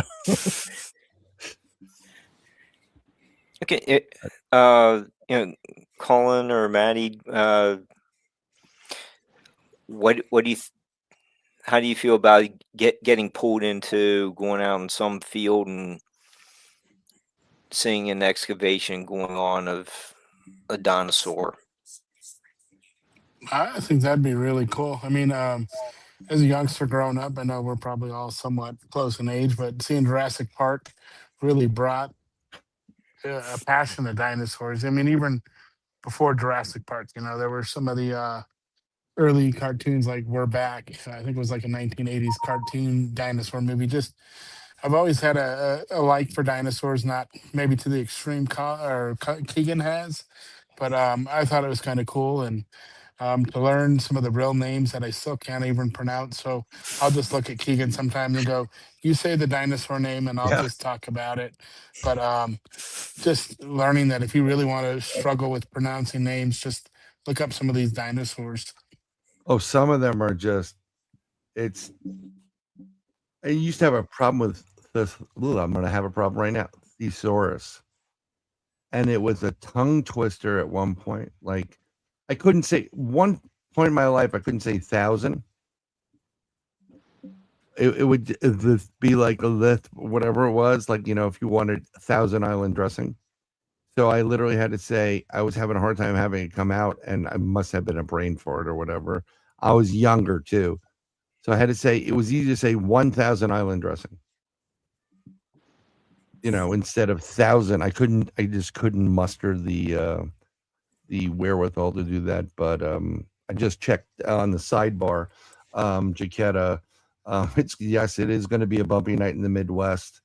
It's actually really crazy, and I've driven through freaking tornadoes, but this is what's headed, and part of what's going on in their neck of the woods, just to share with you so people understand. We do care, and it's not fun. Getting caught in a tornado in your 92 Acura Integra Super car. It's just, it's just not a good thing. But this is I just took a little screenshot in the Midwest, and I'm adding it. That's right, folks. That is tornadoes, and potential there. Severe rain, So everybody out there in the Midwest, please be careful. Sidebar, because we don't want you to be ghosts and haunting our show or anybody else. So, duck and cover at this point. Mark, you want to show them an example of duck and cover? No, don't do it. Don't do it. Holy crap. Big 8 to Crossroads. Welcome. Yeah. Sam, you're going to a lot of the museums too. What are your reflections? Jaquetta's are talking about she's enjoying hearing about dinosaurs as well. What? I mean, I always find it fascinating, and if we ever lose Keegan, he'll be by the Allosaurus. So I told him we should make a 10-hour video of the Allosaurus, and we're, I don't know, a good probably 8 or 10 minutes into that 2-hour or like 10-hour thing, but like if we ever lose Keegan, he'll always be by the Allosaurus and the Stegosaur. So is that like that's the that's where you have to meet? You have to. Yeah, it's kind of like the meetup. Yeah, well, it's a smart thing. I mean, I don't know who else has kids besides myself here, but something I do with my 2 daughters, I'll go, like really loud, like a fucking pterodactyl, awesome. And my youngest will go, she'll chirp back or whatever. My oldest just rolls her fucking eyes and like whatever. But I did see a video of a father taking his kids to Target and goes, "Damn it, where are these kids? Hold on." He starts doing a monkey thing, and all you hear is, they're all doing monkey sounds, so he knows exactly where they are. So, did you do dinosaur sounds, Keegan, as well? I don't know. I just have this audio of Jurassic Park going through my head. So. Hey, it's really cool. I mean, you're holding something that's how many years old? A million years old? 112 million, that one. Right. And well, and it's pretty damn impressed. I would be impressed with that. That's just like when we had what's his name, Max Hawthorne on, and he's whipping out these teeth. And I went to a beach on the west coast of Florida and these people kept finding megalodon teeth, and that is really really cool. And they're free. Go to the beach, and you can dig up all these little teeth and that are all the sharks drop off there. So Yeah. it's crazy. That's Ooh, a megalodon, hmm really. Yeah, and that one's Megalodon. It's not Chubutensis, just because of how broad it Oh, we're is. If it was busting out Chubby, the Latin names yeah, now. Yeah, well, you're because like yeah, the Rayman of dinosaurs at this point. yeah, yeah. Definitely Dogosaurus. Definitely J- Dogosaurus. yeah. This is the part of the show that Jaquetta's really looking forward to. She's Yes, she is impressed. yeah. She is impressed. Not only checking out your booty, but with the dinosaur talk. I mean, But you never know what's like, what turns people on or whatever it is. yeah, I love yeah, the history factor of things. So, I get that whole factor right there. yeah, Any yeah. of you guys What? have hobbies other than dinosaurs like Keegan? No, no, I'm joking. Yeah, there. With all your uh, dinosaur videos, you're focusing on the prehistoric animals that died in you know uh, within the area of a day trip from you. Why does that area have so many dinosaur fossils? What just attracted them to the area? it's more just the luck of being fossilized. We have some really good sediment out here. 99.9% of all life that's ever lived on Earth is extinct, and only like 1% of that will ever be fossilized. And then even less of that will be found. Colorado is really rich in Jurassic Age fossils and then Ice Age as well. We get a lot of mammoth. But like the Bone Wars took place here because of the Morrison Formation, super hot. It's kind of like a savanna type area with lots of sauropods. All the famous ones like Brachiosaurus, Diplodocus, Apatosaurus, Brontosaurus lived here, Stegosaurus, Allosaurus, Torvosaurus. And then we also have a lot of ocean based fossils, just because during about the Cretaceous um, range of the reign of the dinosaurs, we were underwater. And then we have some rainforests as well shortly after the extinction event. But yeah, it's mainly just uh, we weren't really civilized at this point yet when the Bone Wars, I guess, was going on. Um, Unlike the East Coast, which probably has some lots of dinosaurs hidden, but we'll never find because it's so built up over there. Or you have locations that are so out of the way, like say the Amazon. You ain't gonna go digging out there just for the fun of it. There's so many things out there. So So, just being it's kind of like the Earth. We're in the right spot at the right time. can I ask you a question? When you're talking about the Bone Wars, can you Mhm. go drill down a little bit deeper so people understand what you're referencing in that case? Or Yeah, so you too, you can drill into it. yeah, so we have two scientists. OC Marsh is definitely the biggest, and then Kep. But they're going back and forth and just trying to find as many as they could because this was when like dinosaurs were becoming really popular. All the museums wanted them. Um, and so they were going some pretty extreme methods of making sure the other people weren't getting them, from sabotage to blowing up the sites, blowing up the camps. But yeah, most of the famous dinosaurs come from this time, but also a lot of like research that we've had to go back through and double check, which is, I guess, good about science, is you're always re-looking at all of this information and then finding, okay, they did this wrong or they were rushing, so they put this here. And that's what's fun about paleontology, I think.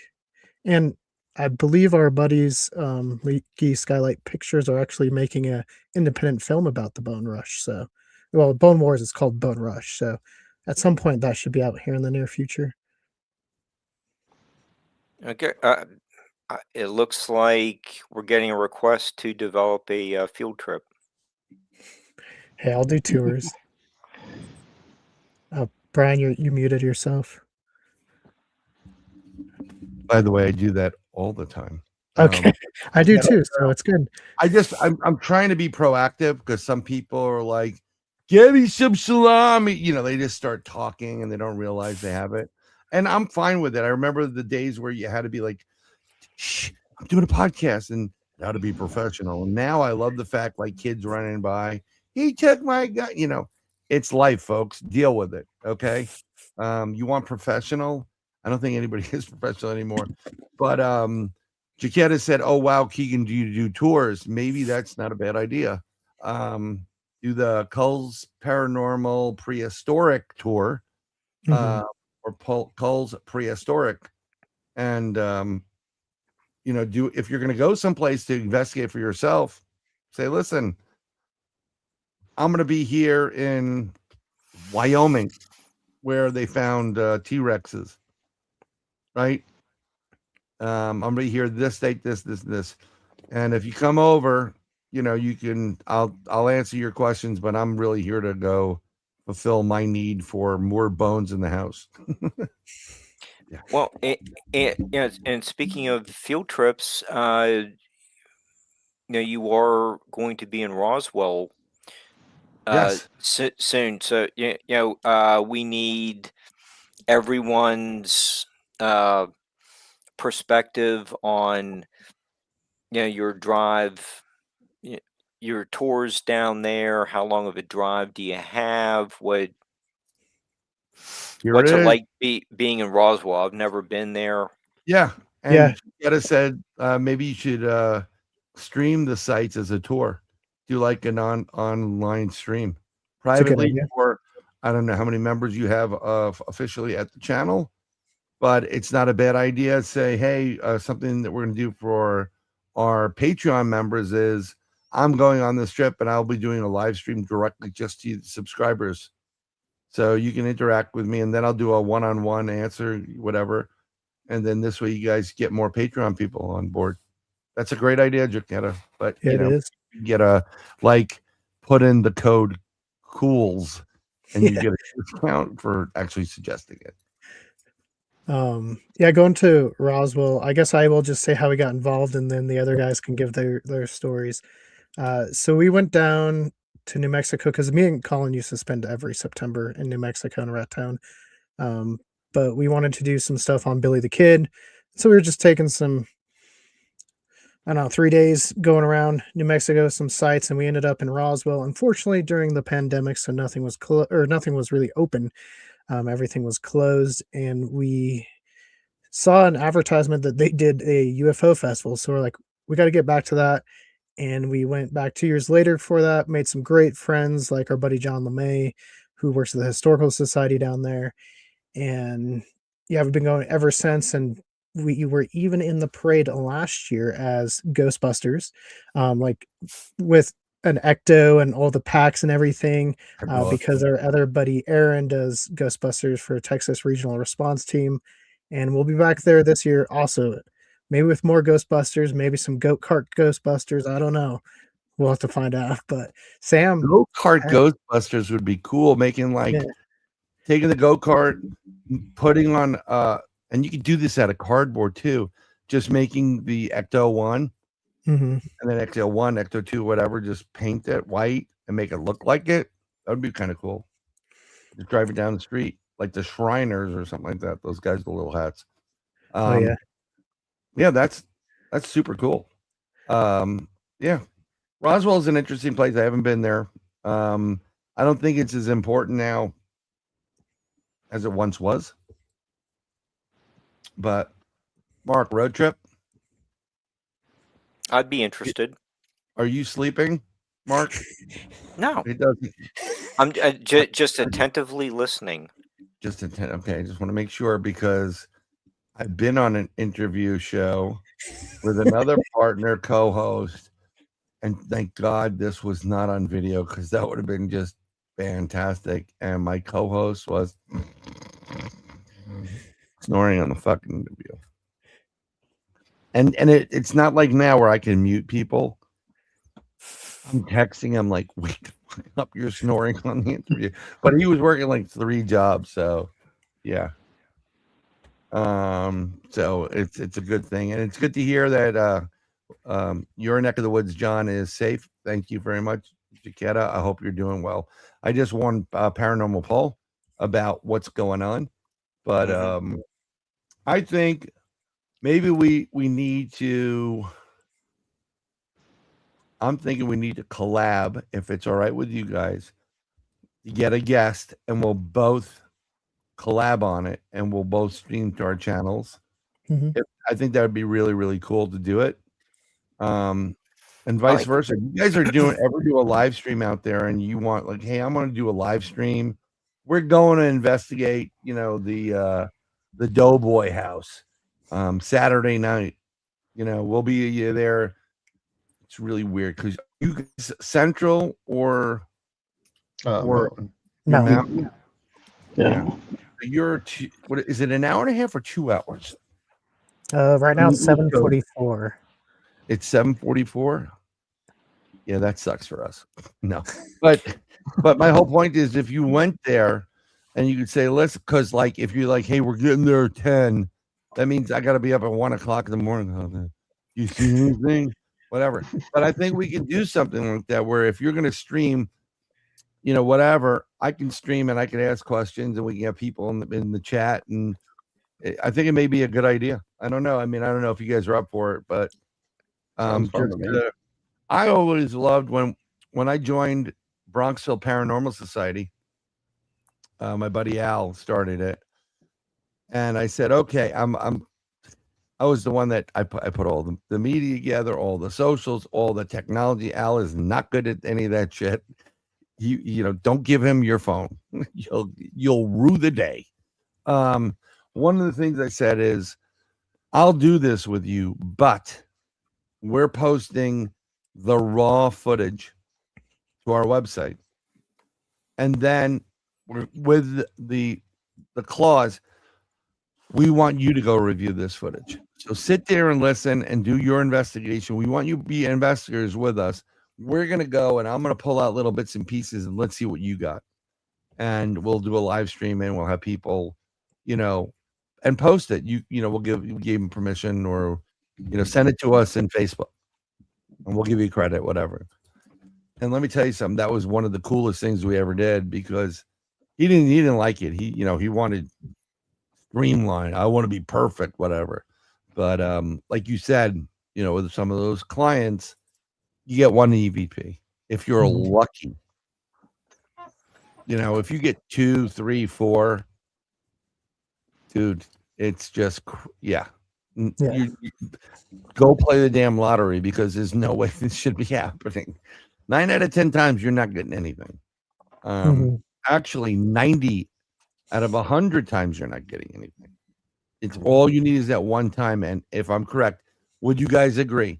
We'll go around. Colin, is that one bit of evidence what keeps you going from that point forward? Yep. Oh yeah. Maddie, the same thing with you? Like, it gets you excited? 100%. It happened for a reason. So if I shut it down right away, then you may miss out on that one that could just be the biggest thing ever, Yeah. So since it's happened, it's out there. It's true. It's there. Bring it on. And it's a baseline. And Sam, the same thing for you, I'm assuming. Oh yeah. You get that you get those stretches where, God, this sucks. We're not getting anything. And all of a sudden it's like, damn, and you're like, fuck yeah, we're back. Let's go back there again. Yeah. Everybody thinks it's a cool idea that we do this. You guys, if you're going to go someplace, and I'd be more than happy to do it. I mean, especially if it's like one of those after hour things where you just go to your channel, tell them, and then whatever. I'm just, part of the whole Culz family. I want to be Culz, Mark. Mark, you're Culz. You got an @ symbol in your name. Thank you very much. It's a good group of people in the Culz paranormal world. I've enjoyed working well, with all you guys over the last several years, and it's been a very productive collaboration. Yep. Yeah, I I'd mean, agree. I really, you know what? You meet some people in this world. You meet a lot of people that you're like, God, I don't want to meet that guy again. Or no, seriously. And I'm not trying to be. I'm really polite and nice. I'm a good guy, but you know, we've got Donna complaining because I talk too much on my own show. Yeah, well, guess what, Donna? That's what I do. I'm not just a pretty face. Yeah, That's my job. So, yeah, that's Mark's Accor- job. And according I to ask Mark to Geppetto. also ask questions too, but I have a lot of experience, and I'm going to interact with my colleagues here, which are Keegan, Sam, Maddie, and Cullen. And I'm not trying to be rude or nasty, but that's how I roll. Go watch some of the episodes that I have. I talk. Sometimes too much, but yeah, I do talk. So I'm just comparing experiences because I'm not giving them an interview. We're just talking like if we were Keegan's house sitting outside at his tiki bar. Yeah, tiki bar, Colin? No? Yeah. Hey, maybe I have one. Maybe I don't. Can't confirm or deny. Yes. For tax reasons. Yeah, we're not going to talk about it.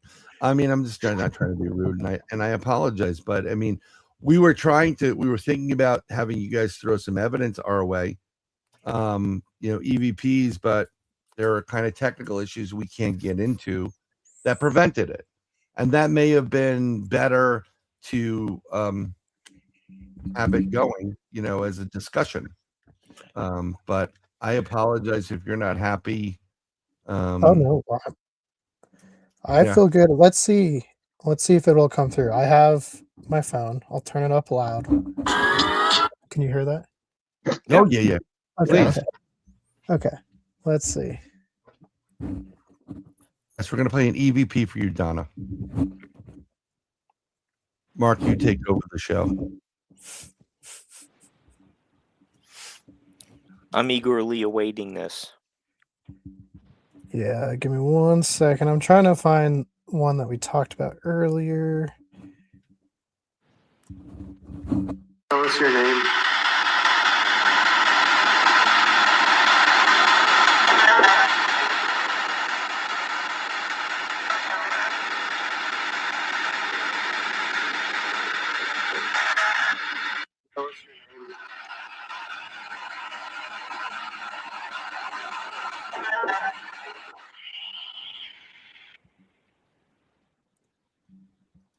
So there's that one. Let's see if I can find Lawrence.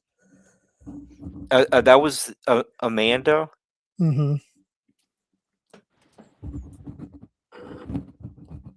I have to get through it because we try to make it look like a documentary. So hold on.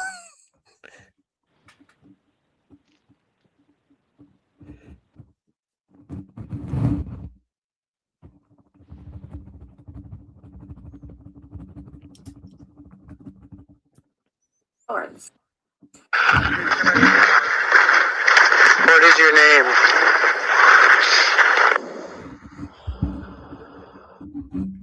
It's hard to. Did you hear that one come through or no? A little bit. Can you play it one more time? Yeah.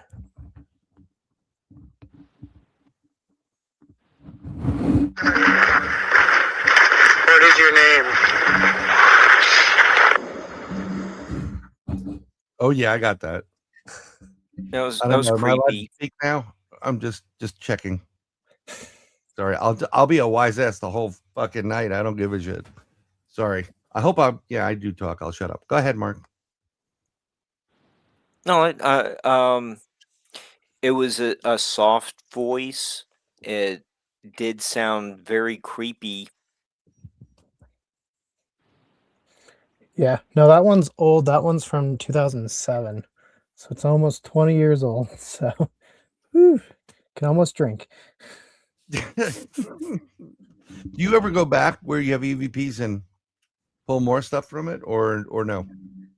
It's like same locations. Yeah, Memon Ridge we go back to. It's very hit and miss. Like some nights really active, other nights it's just a nice walk in the woods. Good to get outside of the city.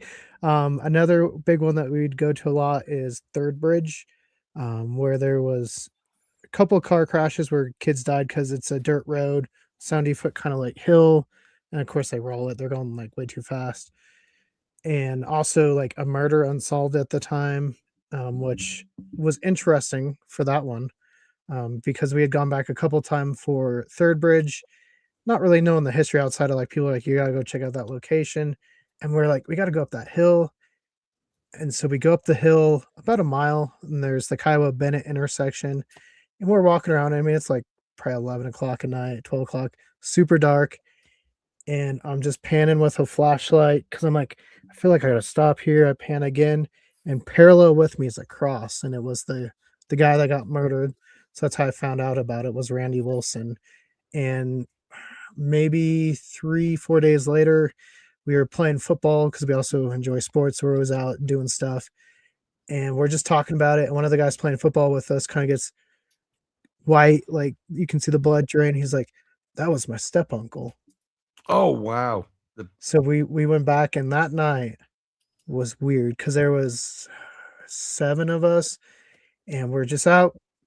At that time, this area was in the middle of nowhere, and I remember we were sitting, and all of a sudden you hear like a truck, like one of those big trucks, and we're looking, and we're like, well, we can't see it because it's flat, very flat ground, and we're just talking. The next thing you know, you could see it, and it's a big flatbed truck, and it comes up, and it just parks parallel with us. What was weird is none of the lights on the outside were on, but the cab light was on. Really? And then it sat there for a while, which felt like forever. None of us moved. We were all just staring at it. And then it just goes away, and you hear it for like 20, 30 seconds, and it's gone, which you should hear it for a lot more. And Nick, who his step uncle was Randy Wilson, he was like, that didn't seem effing real. Like he was like, and so that's a cool encounter. I always want to tell that one because we may or may not have been on a TV channel and they completely butchered the story. Oh. So we wanted to make sure we get the real story out there. Yeah, they do that when it's great to be on TV, but you sign all this shit away and they don't do a good job for it. But please go over to Culz Paranormal Studio on YouTube. You can go catch them there. Facebook, Culz Paranormal. Instagram, Culz Paranormal Studio. Twitter, they're Culz. They're all Culz. Sorry. ThereAlCulz. And please like, subscribe, share. They do a great job because they if you want more information, have the guest speak. The best way to do it is to go to their own show. I've been a guest, and I always ask people, yes, you have, and you've been a damn good guest. You hungry little critters and all that other stuff that goes with it. But one of the things, because they ask a question and I go on a journey, because this is all revolves around the question. They come back in, and I literally had someone go, well, there goes 20 questions I had for you. And I'm like, sorry, not my first rodeo. A little bit psychic. Probably knew what your question was. So I didn't mean to get nasty tonight. It's just, I talk. That's it. You're good. You're good. No Yeah. worries. Yeah. It's on my show, and so I need to shut up. So Mark, from Yeah, now we're- on, say, shut up, Bryan. Let the guest speak. Yeah, we're down to about the careful. last couple minutes or so. Yes. But there's a publication coming out that people need to be aware of, and look for it at their local newsstands. Can you tell us a little bit about that? Yeah, and I guess it'll be on Amazon too, but it is called the Coalition Press. It's put out by the Billy the Kid Historical Coalition. because I'm sure you guys. Which way? He's right there. You can see him in my background. One of the main topics we do talk about is Billy the Kid, but his brother Joe Antrim passed away in the 30s here in Denver, Colorado. And I remember when I first read that, and I was so excited. I was like, "Oh, let's go finish his grave, or let's go visit his grave," because we do that. I don't know why. It's just fun, and people enjoy that can't travel because they're like, "Hey, thank you for sharing that." And then I found out it was missing because when he died, he didn't have any money. No one claimed him. So his body, because of the laws in 27, was donated to science. And from there was a mystery. And we figured it out after about 3.5 years of me like being really excited. We're going to find something. Oh, no, we're definitely never going to find. Oh, well, no. So yeah, the article goes into all the research and how I went through it. My first two ideas of where it could be, working through that hypothesis and being like, well, I guess it's not there because this evidence, and this evidence disproves that. So we're next. And then we got the answer. We found it. It was super, super cool. So that should be out, according to Josh, hopefully this month. They're running just a little bit behind because I guess whoever did the formatting didn't quite do it right. So they had to redo it and they're just waiting on the thing. But I'm really excited to see. I've seen some previews. It looks really, really nice. So that's coming out. I know we might also feature in our friend Paul Oss book.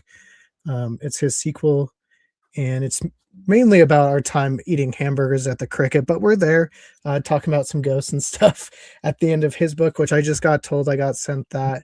And yeah, we'll be in Roswell and maybe have our own biography coming up if I ever decide I like writing about myself more than I do. So Dinosaurs and me. Keegan cool. No. It is kind of cool when you're someone asks you for your stories and then you get in the book and you're in there and it's just it's very nice. Some people let it go to their heads, but it's just kind of a cool memento and for what you guys do paranormal wise, and it's nice to be recognized for something that can become a business down the line, but it's also a hobby. And you enjoy doing so. It's a win-win for everybody. We do have you said Billy the Kid, right? And you talk about him a lot. Have you ever talked about Jesse James? Because we have a question from his great-great-grandson, and that's not a joke. Daniel Duke. Ever see a shadow animal? And maybe you should have them on the show and talk about how Jesse and Billy met up one time. yeah, we should, because me and Colin are related to Jesse James and Bob Ford, familiar, different sides of the family. I actually have Jesse's wedding photo. I don't know if it's near me at this point. I have a bunch of Billy photos, but I have like the original like Tintet photo. So Mark, hook them up. as far as shadow animal, Colin, were you there when we saw the weird cat thing in Memon Ridge, or was that Sam? I wasn't. Might have been Sam. I just remember that one time. Anytime we've seen an animal, it's more just it looks like it would in life, I guess. No, nothing like that. If Alan was on here, he could tell you about like skinwalkers. Like he has some crazy stories there. So Oh, that'll be next time, and then Don will be happy. I'll just shut up. Was one at that house in this on right there, and I'll just shut up and look pretty, and then Mark can be in the center square. But I really enjoyed the time here. I hope you guys did, even though I may have talked too much. Whatever. no, you were good. We really appreciate you having us on, and obviously we've worked with you guys before, and it's always a blast. So I'm glad we were able to put this together. Yeah, I mean, we can do it if you want to do something, we can do it. If not, it's not a big deal. There needs to be a part 2. We can get a part 2 because then we can get the evidence in, and then Mark, you don't have to be so talkative too. Mark just sits back and are like super, super smart, an author of himself as well.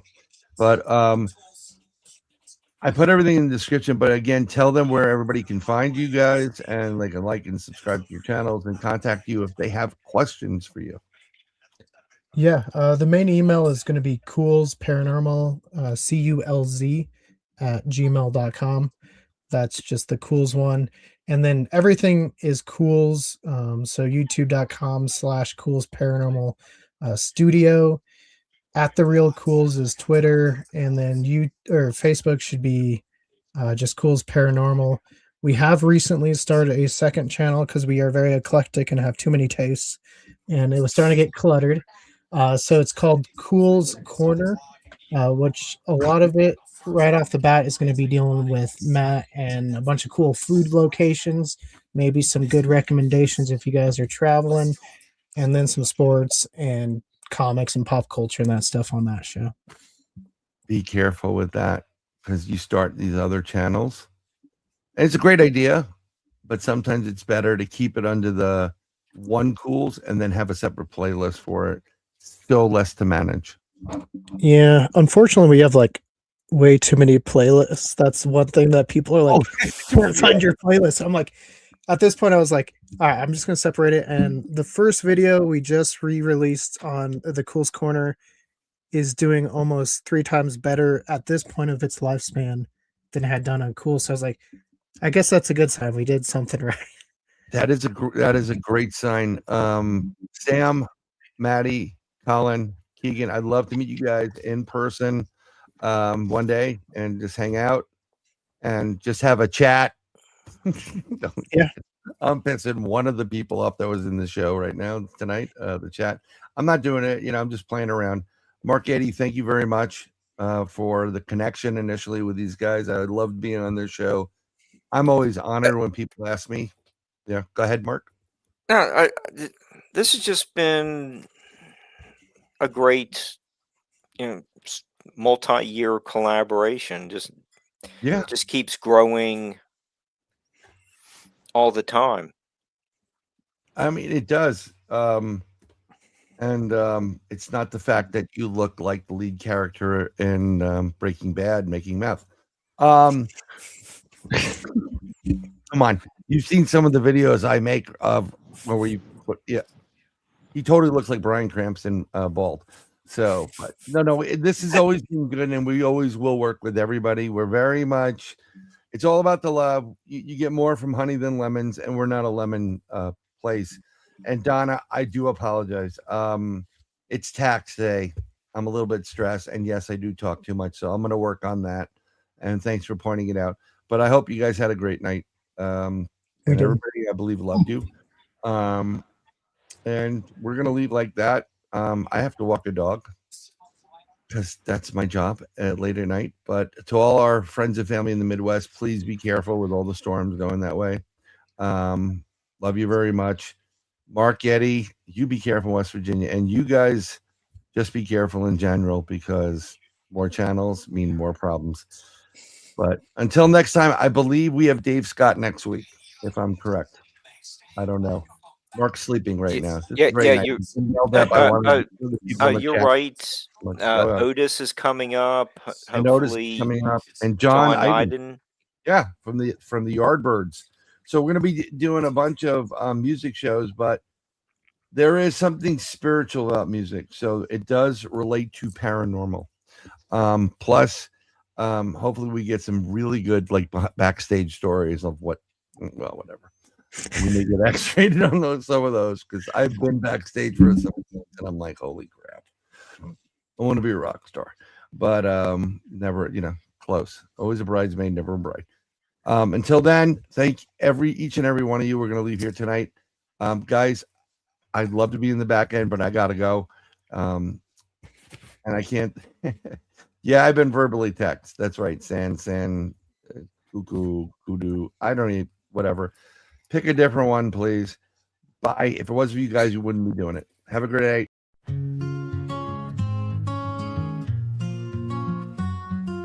You, it's always been you. God showed me you. I have been searching decades for you. I found you, I lost you. My heart is broken without you. My soul aches for you. I need you, I want you. My days are filled with you. I've seen the future with you. My home is with you. I have felt the future with you. My nights are filled with you. Love is you. True love is you. My happiness is you. Every past life is with you. My dreams are filled with you. Life is meaningless without you. My future is with you. I will fight for you. I will defend you. I will give up my life for you. Whatever it takes for you. Nothing else matters but you. I love you. I love you. I love you. God showed me you. I have been searching decades for you. I found you, I lost you. My heart is broken without you. My soul aches for you. I need you, I want you. My days are filled with you. I have seen the future with you. My home is with you. I have felt the future with you. My nights are filled with you. Love is you, true love is you. Love is you, true love is you. My happiness is you.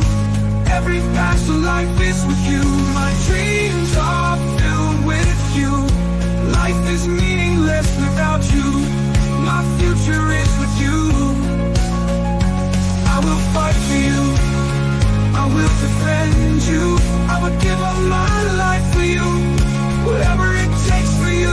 Nothing else matters but you. I love you. I love you. Life is meaningless without you. My future is with you.